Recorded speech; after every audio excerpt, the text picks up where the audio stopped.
안녕하세요. 에브리데이 크리스천을 찾아뵙게 된 박정은 목사입니다. 오늘 함께 나누실 찬송가는 211장입니다.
함께 나누실 은혜의 말씀은요, 잠언 16장 1절부터 3절까지 말씀입니다.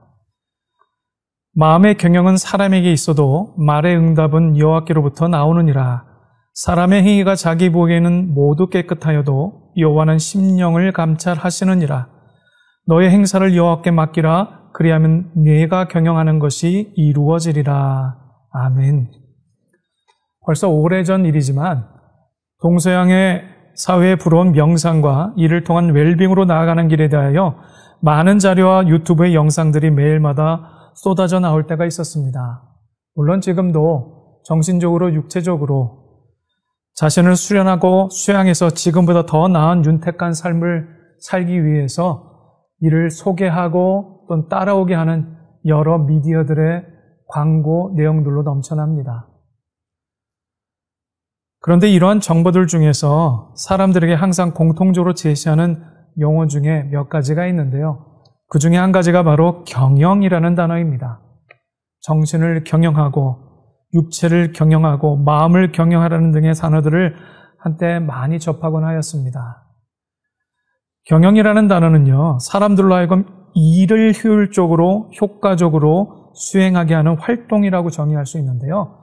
여기서 효율성이라는 이 의미는 이를 올바르게 수행하는 과정 속에 얼마나 투자하였고 또 얼마나 얻었는지에 대한 관계를 의미하고요. 또 이 효과라는 의미는요, 기대했던 성과를 개인이나 조직, 그룹들이 정한 수준에서 얼마나 올바르게 달성할 수 있는가 하는 능력을 말합니다. 그러므로 위에 경영이라는 의미를 풀어보시면 사람들로 하여금 그러므로 경영이라는 의미를 풀어보면 사람들로 하여금 조직과 그룹이 기획하고 기대했던 일에 대하여 올바른 방법과 수단을 통하여 원하는 만큼의 목표를 달성하게 하는 능력이라고 말씀드릴 수가 있습니다. 오늘 본문 말씀은 마음의 경영에 대해 말의 응답이란 말씀으로 대답하고 있는 본문 9절의 내용을 가지고 함께 은혜를 나누고 있습니다. 우선 경영이라고 번역된 히브리의 마하르케라는 단어는요, 정렬하다, 한 줄로 세우다, 예비하다 등의 의미입니다. 본문에서 복수로 사용된 것을 보면 사람들의 마음에는 많은 계획과 준비들에 대한 생각들이 넘쳐남을 볼 수가 있습니다. 그리고 말의 응답은요, 여호와께로부터 나온다는 말씀, 이 말씀의 원어적 해석은요, 혀의 대답입니다. 그러니까 여호와께서 결정하신다라고 볼 수 있는 내용이죠. 그 1절 말씀을 풀어보면 사람이 많은 계획과 준비를 하여도 최종적인 결정은 하나님께서 하신다. 이렇게 말씀을 이해할 수가 있는데요. 그러면 한 가지 질문이 여기서 생깁니다. 사람들의 경영은 모두 헛되고 하나님께서 모든 것을 경영하신다. 그러므로 인간의 노력은 무의미하다로 보는 것이 맞는 해석일까요? 오늘 본문은 마음의 경영과 말의 응답이 함께 짝을 이루어 소개되고 있습니다. 이 말은 인간의 경영은 치밀하고 질서 있게 또한 준비할 수 있지만 말의 응답, 즉 상황에 일치하는 적절하고 효과적인 말은 하나님께서 주신다는 의미로 보시는 것이 건강한 해석입니다. 다시 정리해서 말씀드리면 사람이 마음속에 계획을 세우지만 그 계획을 가장 적절하고 효과적인 말로 표현할 수 있는 능력은 하나님께서 주신다는 말씀입니다. 여기서 인간의 경영과 사람의 경영의 좀 차이를 들여다볼 수가 있는데요. 전반절에 말씀드린 것처럼 인간의 경영은 개인과 조직이 계획하고 기대했던 일에 대하여 올바른 방법과 수단을 통해 원하는 만큼의 목표를 달성하는 능력이라고 말씀드렸습니다. 이러한 것을 수없이 마음에 지었다가 허물고 또다시 짓는 일들을 우리들은 반복하곤 하지요. 그리고 하나님께서는 근본적으로 지혜와 말을 경영하신다고 오늘 기록하고 있습니다. 말은 곧 우리의 마음을 대변합니다. 이러한 말들은 자신뿐 아니라 상대방에게 동기를 부여하고 또 이런 말들은 개인과 조직에 대한 소속감과 유대감 그리고 책임감을 부여합니다. 근본적으로 사람의 경영은 일을 경영하지만 하나님의 경영은 역사뿐 아니라 사람의 마음을 경영함을 말씀합니다. 그러나 이러한 일의 경영에만 몰입하다 보면 폐단이 발생하게 되는데요. 잘 아시다시피 인간성 상실, 어떤 인간 소외 이런 단어들 많이 들어보셨을 겁니다. 현대화가 진행되는 나라일수록 사회적인 문제로 이미 오래전부터 세계가 고민하는 내용 중에 하나 있습니다. 그렇다면 이런 문제로부터 우리가 가져야 할 마음 자세와 행동은 무엇일까 같이 짤막하게 나눠보고자 합니다. 첫 번째는 성공적인 인간 경영의 길은요, 자기 마음을 믿는 믿음을 내려놓고 말의 응답자이신 하나님을 믿고 사는 것입니다. 예레미야 17장 9절 말씀해 보시면 만물보다 거짓되고 심히 부패한 것은 마음이라 누가 능히 이를 알리오마는.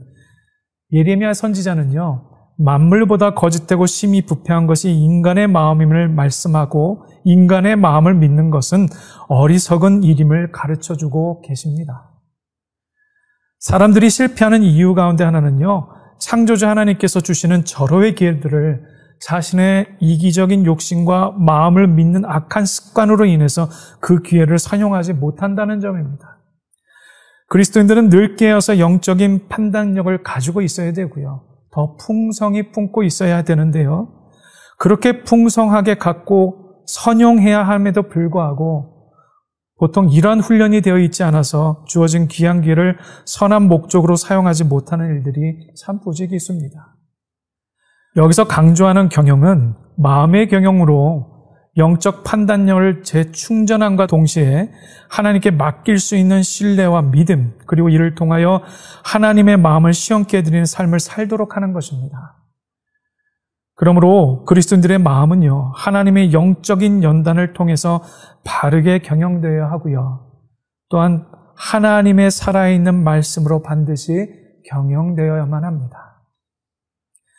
성공적인 인간 경영의 길은 두 번째로요, 자기 표준으로 사는 것이 아니라 날마다 감찰하시는 여호와 하나님의 표준을 가지고 사는 것입니다. 무엇을 표준하고 누구를 기준하고 사느냐의 문제는 대단히 중요합니다. 인간사의 모든 것이 가치 판단에 의해 좌우되고 있고 가치 판단은 표준과 기준에 의해 좌우되고 있기 때문입니다. 문제가 발생하는 이유는 그릇된 판단이나 그릇된 기준 때문에 발생된다는 사실을 반드시 기억하셔야 합니다. 그러므로 오늘 성경은 너의 행사를 여호와께 맡기라고 강권하고 계십니다. 그리고 맡기되 계산에 의한 것이 아니라 순전한 의탁을 말씀하고 계십니다. 그뿐만 아니라 겸손한 인내의 믿음으로 끝까지 기다릴 자세로 맡기는 태도입니다. 이러한 순전한 의탁과 겸손한 인내로 맡기고 기다리면 믿음의 성장이 일어나고요. 예수님의 성품과 성숙함이 우리 안에 드러나게 되는 줄로 믿습니다. 오늘 하루도 저와 여러분 모두 인생의 주관자 되신 주님을 믿고요. 그분의 법과 방식을 이해하고 따라가시는 축복의 하루가 되시기를 소망합니다. 함께 기도하실 내용은요. 세상 열방과 민족들이 세상의 방법을 포기하고 예수님의 진리와 말씀의 길로 나와 구원의 백성으로 천국을 약속받는 귀한 주님의 자녀들로 회복되고 돌이킬 수 있도록 함께 기도해 주셨으면 합니다. 함께 기도합니다. 살아계신 하나님, 우리 인간의 생각과 기준이 하나님의 생각과 법과 방식과 달라서 수도 없이 갈등하고 때로는 실패하는 일들이 많이 있습니다. 그럼에도 불구하고 다시 말씀에 창념하여 주시는 말씀의 내용들을 기초로 하나님 그 말씀에 순종하고 내 판단과 내 뜻을 굽히고 하나님의 생각과 하나님이 주시는 말과 지혜로 하나님 그 주어진 길을 잘 감당할 수 있는 우리 모두의 삶이 될 수 있도록 하나님께서 매일마다 지혜로 공급하시고 매일마다 말씀 가운데 우리로 하여금 해야 할 말들을 말할 수 있도록 주님 도와 주시옵소서. 성령님을 의지합니다. 예수님의 이름으로 기도합니다. 아멘.